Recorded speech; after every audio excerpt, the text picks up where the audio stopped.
कारल्याची भाजी बघितली तरी मला भूक नाही किंवा मला आवडत नाही असे म्हणणारे आपल्या घरात बरेचसे असतात.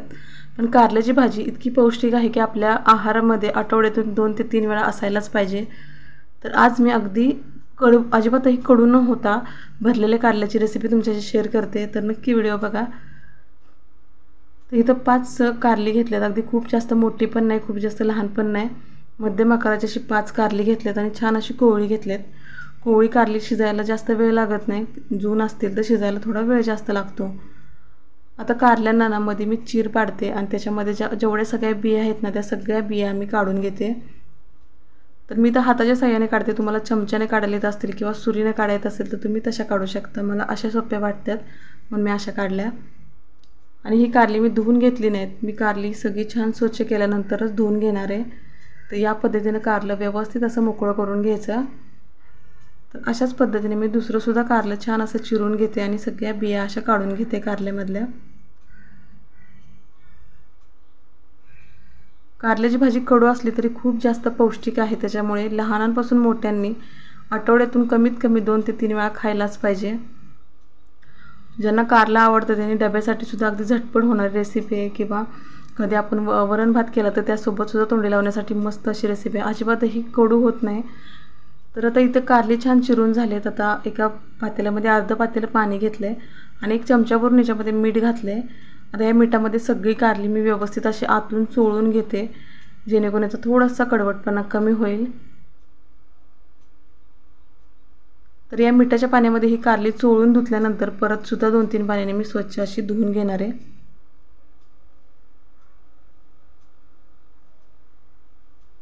तर 2-3 पाण्यानं कारली धुवून घेतल्यानंतर परत मी पाण्यातच ठेवून देते मसाला तयार करतोपर्यंत. तर आता इथं मसाला करते. तर भरली कारली करतोय त्यासाठी मसाला करते. तर 1 मोठा कांदा बारीक चिरून घेतला आहे. कांदा लसूण मसाला घातला आहे, 1.5 चमचा घातला आहे. त्याचसोबत इथं आता पाव चमचा हळद घातली, अर्धा चमचा गरम मसाला घातला आहे आणि रंग छान येण्यासाठी बेडगी मिरचीचं लाल तिखट घातलं आहे. त्याचसोबत आता इथे 1 चमचा भरून सुकं खोबरं आणि लसूण यांचं वाटण घातलं आहे. 2 चमचे भरून छान खरपूस भाजलेलं शेंगदाण्याचं कूट घातलं आहे. आता याच्यामध्ये आवश्यकता असेल तर थोडंसं तेल घालून किंवा पाण्याचा शिंतोडा देऊन हे मिश्रण चांगलं एकजीव करून घ्यायचं. तर मी इथं छान आता हे मिश्रण एकजीव करून घेते. तर मिश्रण चांगलं एकजीव करून झाले, सारण तयार झालं आहे. आता ह्या ज्या कारल्या आहेत ना या कारल्यामध्ये मी व्यवस्थित असं हे सारण भरून घेते भरल्या कारल्याचं. तर छान असं दाबून भरून घ्यायचं. तर बऱ्याच वेळा कारल्याची भाजी कारले आधी शिजवून घेऊन करतात. तर मी आज शिजवून न घेता डायरेक्ट कारल्याची भाजी करणार आहे. तर याच पद्धतीने मी सगळ्या कारल्यांमध्ये छान असा मसाला भरून घेते. मसाला भरून तयार आहेत कारली. तर चला मग मस्त अशी फोडणी करायला देऊया. आणि इतकासा मसाला राहिला आहे तो आपण कारल्यांच्या वरतून घालायचा. तर इथे मी तेल गरम करून घेतलं आहे. तर 1 पळी आपल्या जसं आवडीनुसार तेल घ्यायचं. मी इथं तेलाच्या किटलीमधली 1.5 पळी तेल घेतलं आहे. अर्धा चमचा त्यात जिरं घातलं आहे. जिरं थोडंसं फुटून दिलं आहे त्याच्यामध्ये. त्यानंतर इथं जी भरली कारली आहेत ती सगळी याच्यावरती घालून घेते. आणि जो उरलेला मसाला आहे हा मसालासुद्धा मी या कारल्यांवरती घालून घेते. ते 1 अर्धा मिनिटानंतर कारली व्यवस्थित अशी तेलामध्ये दोन्ही साईडून परतवून घ्यायची की सर्व बाजूने तेल व्यवस्थित असं कारल्याला लागलं पाहिजे आणि छान अशी तेलामध्ये परतून झाली पाहिजेत त्यासाठी. आता इथं कारली चांगली मी परतून घेतली दोन्ही साईडून. आता याच्यावरती झाकण घालते आणि अर्धा ग्लास पाणी घालते याच्यावरती. ताटावरती अर्धा ग्लास पाणी घालते. म्हणजे ते पाणीसुद्धा छान गरम होईल आणि कारली 5 ते 6 मिनटं बारीक गॅसवरती चांगली वाफ काढून घ्यायची याला. 4 ते 5 मिनटानंतर बघूया आपण मस्त अशी कारल्याला वाफ आली. तर बघू शकता एका साईडून कारली छान अशी तेलामध्ये तळली गेलेत. तर आता कारल्याची दुसरी बाजू तेलामध्ये व्यवस्थित अशी पलटवून घेऊन छान परतून घेऊन याच्यावरती जे ताटामध्ये गरम पाणी करायला ठेवलं होतं तर हे गरम पाणी या कारल्यावरती घालून घ्यायचे आहे.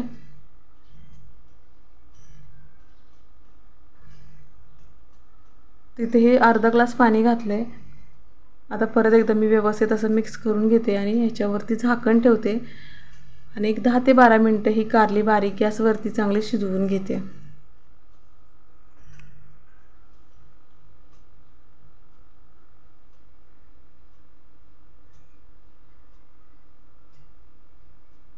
बघूया आपण 10 ते 12 मिनटानंतर मस्त असं चमचमीत तेल सुटले कारल्याला आणि कारली पण छान शिजलेत आणि खूप मस्त दिसते बघा. आता तुम्हाला मी दाखवते, कारलंसुद्धा मस्त असं शिजले आणि कारल्यामधला मसाला अजिबात बाहेर आला नाही. अगदी भरलं कारलं तसंच्या तसं आहे. दिसायला खूप भारी दिसते आणि कारलं इतकं मस्त शिजलं आहे आणि तेल पण मस्त सुटलं आहे. तर अशी कारल्याची भाजी एकदा नक्की करून बघा. अगदी साधी सोपी रेसिपी आहे. भाकरीसोबत, गरम गरम भाकरीसोबत मस्त लागते आणि अजिबातही कडू होत नाही. तुम्हाला जर असं वाटत असेल की खूप कडू होते, तुम्ही त्याच्यामध्ये थोडासा गूळ घालू शकता किंवा साखर घालू शकता. तर चला मग चमचमीत भरल्या कारल्याची भाजी तयार आहे. तुम्हाला रेसिपी कशी वाटली, जरा जरी आवडली असेल तरी प्लीज लाईक करा. चॅनलवरती नवीन असेल तर सबस्क्राईब करा. रेसिपी कशी वाटली जरूर कमेंट करून सांगा. तर चला भेटू अशा छानशा साध्या सोप्या रेसिपीसोबत. तोपर्यंत माझा रेसिपी व्हिडिओ बघितल्याबद्दल सगळ्यांचे खूप मनापासून धन्यवाद.